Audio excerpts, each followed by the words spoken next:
मैं गौतम बुद्ध के बताए हुए अनमोल रत्नों को पेश करने जा रहा हूँ। मैं आपसे आशा करता हूँ कि आप इनको पूरा सुने और सुनने के बाद इनको अपने जीवन के प्रयोग में लेके आएं, ताकि आपके जीवन में भी परिवर्तन आए। और आपसे एक उम्मीद और एक निवेदन करता हूँ कि आप हमारे चैनल लाइफ इंस्पिरेशन को सब्सक्राइब करें, ताकि इसी प्रकार की कहानियाँ, अनमोल वचन मैं आपके सामने पेश कर सकूँ। धर्म के वास्तविक स्वरूप को पहचानने में हुई गलती आपको नरक के दरवाजे तक लेके जा सकती है।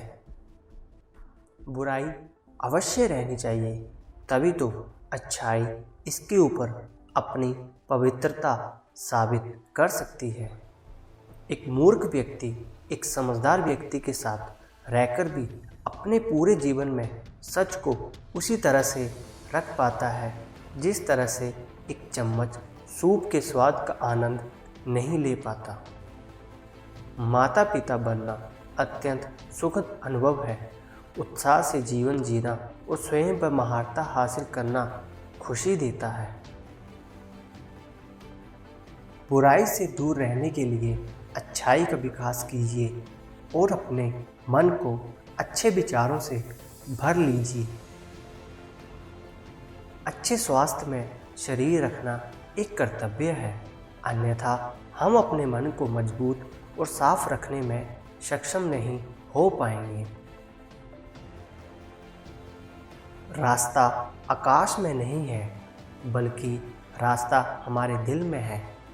जिस तरह से आकाश में मिट्टी उछालने पर वह हमारे मुंह पर गिरती है, उसी तरह से मूर्ख व्यक्ति जब अच्छे लोगों के साथ बुरा करने की कोशिश करते हैं तो उनका खुद का भी बुरा होता है। हमेशा याद रखें, बुरा कार्य अपने मन में बोझ रखने के समान है।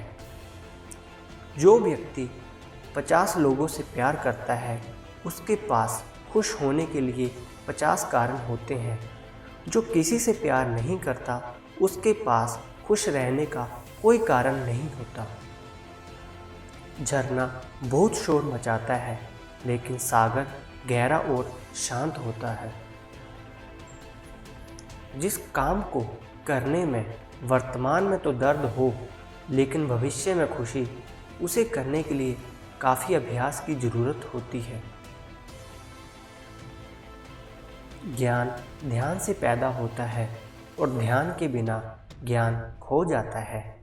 इसलिए ज्ञान की प्राप्ति और हानि इसके दुगने मार्ग को जानकर व्यक्ति को खुद को इस तरह से साधना चाहिए ताकि ज्ञान में वृद्धि हो। दूसरे लोगों के दोष को ना देखें, ना ही उनकी गलतियों को। इसके बजाय अपने खुद के कर्मों को देखें कि आप क्या कर चुके हैं और क्या करना अभी बाकी है। अकेलापन ऐसे व्यक्ति को खुशी देता है जो कि संतोषी है, जिसने धर्म के बारे में सुना है और उसे साफ तौर पर देखा है। ईर्ष्या और नफरत की आग में जलते हुए इस संसार में खुशी और हंसी कैसे स्थायी हो सकती है। अगर आप अंधेरे में डूबे हुए हैं तो रोशनी की तलाश क्यों नहीं करते। जो व्यक्ति सच्चाई की तलाश नहीं करते, वह जीवन जीने के असली उद्देश्य भटक गए हैं।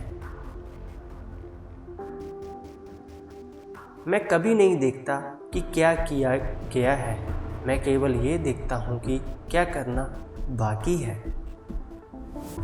कोई भी व्यक्ति बहुत ज़्यादा बोलने से कुछ नहीं सीख पाता। समझदार व्यक्ति वही कहलाता है जो धीरज रखने वाला, क्रोधित न होने वाला और निडर होता है। उदार हृदय, दयालु वाणी और सेवा व करुणा का जीवन वह बातें हैं जो मानवता का नवीनीकरण करती है। शक की आदत सबसे खतरनाक है। शक लोगों को अलग कर देता है। ये दो अच्छे दोस्तों को और किसी भी अच्छे रिश्ते को बर्बाद कर देता है। मन सभी मानसिक अवस्थाओं के ऊपर होता है।